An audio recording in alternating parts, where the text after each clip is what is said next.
माँ जी, वो गरीब घर की लड़की करोड़ों की कोठी की बहू कैसे बन सकती है? एक झोंपड़ी में रहने वाली। अरे बेटा, तुम्हें पता है वो राजेश की पसंद है और राजेश ने कहा है कि वो उसी से ही शादी करेगा। लेकिन माँ जी, आपको नहीं पता, ये गरीब घर की लड़कियाँ ऐसी ही होती हैं। जहाँ पे पैसे वाले लड़के देखे नहीं, बस उनको फँसाने के चक्करों में पड़ जाती हैं। दूसरी तरफ से पायल सबके लिए खाना बना रही होती है। पायल बहुत ही सीधी-सादी लड़की होती है। तभी वो खाना बना रही होती है, बाहर से खेलते हुए उसके दोनों बहन-भाई उसके पास आके खड़े हो जाते हैं और कहते हैं, दीदी बहुत भूख लग रही है, खाना बना है कि नहीं बना अभी तक? अरे बच्चों, अभी तो खाना नहीं बना, तुम लोग जाओ खेलो बाहर, जब खाना बन जाएगा तो मैं तुम दोनों को बुला लूँगी। तभी वो दोनों वहाँ से चले जाते हैं। उसके बाद पायल फिर से खाना बनाने लग जाती है। दूसरी तरफ से राजेश की दादी कहती है, अरे आप लोग इतनी देर कर दी आने में।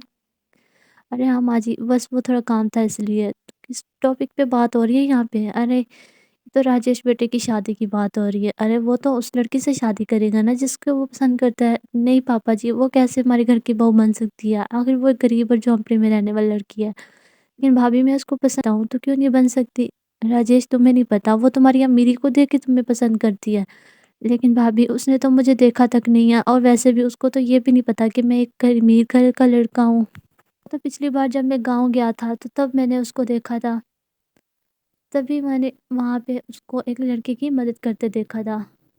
दी जी, मेरी माँ कहाँ चली गई? मुझे बहुत ज़्यादा ठंड लग रही है। इतने में पायल उसकी आवाज़ सुन के उसके पास आती है और कहती है, अरे बेटा क्या हुआ तुम्हें? तुम यहाँ पे ठंड में रो क्यों रहे हो? अरे दीदी, दीदी मुझे बहुत ज़्यादा ठंड लग रही है और मेरी मम्मा पता नहीं कहाँ चली गई है। तभी पायल अपनी पहनी हुई फटी-पुरानी जर्सी उतारती है और फिर उस जर्सी को उसे पहना देती है। जिससे वो बच्चा रोना चुप कर जाता है। अरे दीदी, आपको भी तो ठंड लगेगी ना, अब आपने अपनी स्वेटर मुझे क्यों दे दी? अरे कोई बात नहीं बेटा, चलो अब मैं तुम्हें तुम्हारे घर छोड़ देती हूँ। उसके बाद पायल उस लड़के को अपने साथ लेती है और उसे घर छोड़ने के लिए चली जाती है। तभी ये सब कुछ राजेश भी देख रहा होता है। बस भाभी, मैंने ये सब कुछ देखा, उस दिन के बाद से मुझे वो लड़की पसंद आ गई। वो कौन है, कहाँ की है, मुझे कोई पता नहीं। तभी उसकी माँ कहती है, अरे राजेश बेटा की बातें सुनकर तो मेरा भी दिल कर रहा है कि वो इसी घर की बहू बनने के लायक है। ये सुनकर आरती को बहुत बुरा लगता है। सब आरती को बहुत मनाने की कोशिश करते हैं लेकिन वो नहीं मानते। उसकी ज़िद पर यही तय होता है कि पायल के घर में रिश्ता लेने के लिए जाएँगे हम सब, लेकिन बनकर कोई भी उसको ये नहीं जताएगा कि वो हम करोड़ों की कोठी के मालिक हैं। इससे उसका पता चल जाएगा।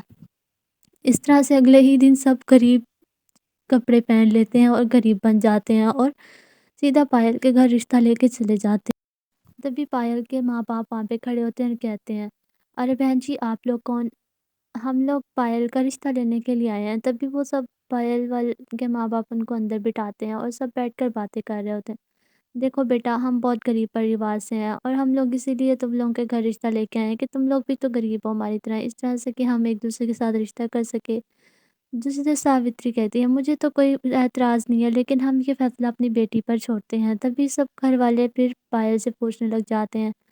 तभी पायल कहती है, देखिए माँ जी, हम लोग भी तो गरीब हैं, मुझे कोई फ़र्क नहीं पड़ता अमीरी-गरीबी से, और वैसे भी अगर मेरे माँ-बाप राज़ी हैं तो मैं भी राज़ी हूँ। इस तरह से 4 महीने बाद ही पायल और राजेश की सिंपल तरीके से शादी हो जाती है और वो एक झोंपड़ी से बने घर में ही पायल का घर प्रवेश करवाते हैं। अरे बहू तू बाहर क्यों खड़ी है? अब घर प्रवेश करके अंदर आ जा।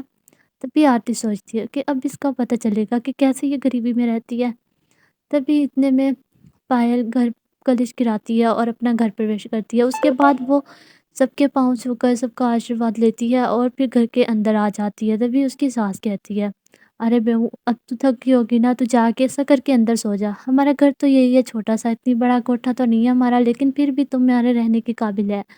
और सुबह तुम्हारी पहली रसोई भी है। उसके बाद वो अपने पति के साथ अपने कमरे में आ जाती है। देखना माँ जी, अब इसका बाद में ही पता चलेगा। तभी उसके बाद वो सब बाहर खड़े बातें ही कर रहे होते हैं कि आखिर वो किस तरह से उसको आज़माएँगे। अगले ही दिन जब पायल तैयार होके बाहर आती है तो आरती उसको कहती है, देखो पायल, ये चूल्हा है, इसी पे तुमने अपनी पहली रसोई करनी है। पायल खामोशी से चूल्हे पे खाना बनाने के लिए बैठ जाती है। अरे यहाँ तो काफ़ी ज़्यादा ठंड लग रही है मुझे, लेकिन पहली रसोई है तो पायल खुशी-खुशी सबके लिए खाना बनाती है और जब सब खाना खाते हैं तो सबको खाना बहुत ज़्यादा पसंद भी आता है। अरे बेटा, ये खाना तो वाक़ई बहुत मज़े का बना है। तभी इतने में आरती कहती है, अरे बेटा, हमारे पास तुम्हें देने के लिए कोई नेक तो नहीं है, और हाँ, हमारे पास कोई इतने ज़्यादा अच्छे तोहफ़े तो नहीं है, बस तुम्हारा आशीर्वाद ही है तुम्हारे साथ। तभी पायल कहती है, "कोई बात नहीं दीदी, मेरे लिए वो भी बहुत है, मुझे कुछ भी नहीं चाहिए।" तभी इतने में शाम हो जाती है और आरती पायल के पास आती है और पायल को सारी सच्चाई बताती है और कहती है, "पायल मुझे माफ़ कर दो, ये सब कुछ हमने तुम्हें आज़माने के लिए किया। हमारी असल शख्सियत ये नहीं है, बल्कि हम लोग बड़े से घर में रहते हैं और ये महज़ हमने तुम्हें आज़माने के लिए किया।" तभी उसकी सास भी सारा कुछ उसको बताती है। पायल सुनकर हैरान हो जाती है। "हाँ पायल, मुझे माफ़ कर दो, ये सब कुछ मेरी वज़ह से तुम्हें ये सब कुछ सहना पड़ा।" उसके बाद सब पायल को अपने बड़े घर में लेके जाते हैं, जिसे देखकर पायल बहुत ज़्यादा खुश हो जाती है। "पायल, तुम्हें अब इस घर में तुम्हारी पहली रसोई फिर से करनी है। पहले हमने अपने किसी भी मेहमान को नहीं बुलाया था, अब हम सब मेहमानों को भी बुलाएँगे। अब तुम सो जाओ जल्दी से, सुबह तुम्हें रेस्ट करने के बाद सबके लिए खाना बनाना है।" सबके पास रेस्ट करने के बाद पायल किचन में जाती है और सबके लिए खाना बनाती है। सबको पायल का बना हाथ का खाना बहुत ज़्यादा पसंद आता है और सब पायल की बहुत ज़्यादा तारीफ़ करते हैं। उसके बाद पायल की सास उसे पहली रसोई के तोहफ़े में एक हीरों का हार देती है, जिसे देख पायल बहुत ज़्यादा खुश हो जाती है।